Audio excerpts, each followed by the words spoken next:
Good afternoon, family. I'm going to try to shrink this because there's so much that can be said. As I prepared to gather my thoughts to share regarding Mr. Charlie, I thought to myself, how am I going to get through this without crying, let alone doing the ugly cry? I don't know, but here's my attempt. I met Renee in the 80s through Trenor Parker. At the time, we were singing in the Greater Bethany Cathedral Choir. We were young and excited about singing in the choir and hanging out and traveling. And it was during the course of getting to know each other, she told me about her dad owning a restaurant and about these infamous orange pancakes. I scoffed and said, "Orange pancakes? It's going to take a little more to convince me because that don't even sound right." Little did I know that orange pancakes would change my life. She said, "You'll have to come to the restaurant and meet my dad." So one Saturday morning, I went to M&M's on West Boulevard. I didn't think anything of it until I walked into a room that was wall to wall people. Renee smiled at me because she was working and found me a spot to sit.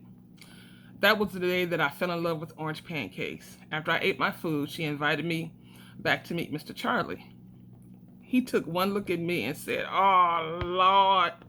I fell out laughing, and I knew then that I loved him and we would get along just fine. The next few years would be a group of us rat packing and running in and out of M&M's, hanging out, singing, traveling, enjoying life, along with the bumps in the road. By this time, he was dad to me. On one occasion, when I was in between jobs, he hired me as a waitress. That lasted maybe one day. He called me in at the end of the day, and the conversation was something like this: Darling, I love you, but you can't work here and me make a profit. The biscuits are supposed to make it to the table on the plate, not on the floor, not on the wall, but the plate. You are welcome to eat here anytime, but you're going to have to find somewhere else to work. My feelings weren't hurt because I knew I sucked as a waitress. As young adults, we're learning and we're identifying our strengths and weaknesses and getting to know us. And as friends, you also go through challenges and have bumps in the road. On one such occasion, Renee and I were having our challenges, and I went to the restaurant to eat. After eating, Dad called me in the back. He told me, "I understand y'all having a few challenges and all, but fix it because you guys are going to need each other."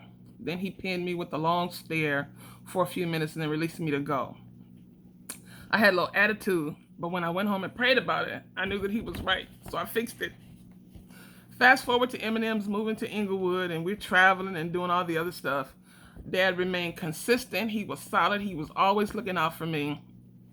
I didn't grow up with my father in my home, so the Lord, being the good father that he is, graced me with some amazing father figures who looked out for me, protected me, and gave me wisdom and just basic things that fathers give their children.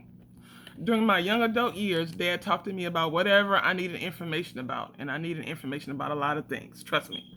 He never made me feel like I was a bother or my questions were silly. I watched him, and at times I would imitate him, and he would laugh at me, and that became my signature. So when he moved to Georgia, when I would call him and he picked up the phone, I would do his laugh, and that's how he knew it was me. And then we would laugh together, and then we would talk. Sometimes it was just a few minutes just to check in. Other times we talked extensively. He must have been prophetic because Renee has held me up in prayer through some of the most challenging times in my life, in my journey. She's called, she's texted, and she's let me know that I was not alone. There's so much more I could say, but I think you get the point. My last conversation with him this year on his birthday was very difficult for me, and I cried when I hung up the phone.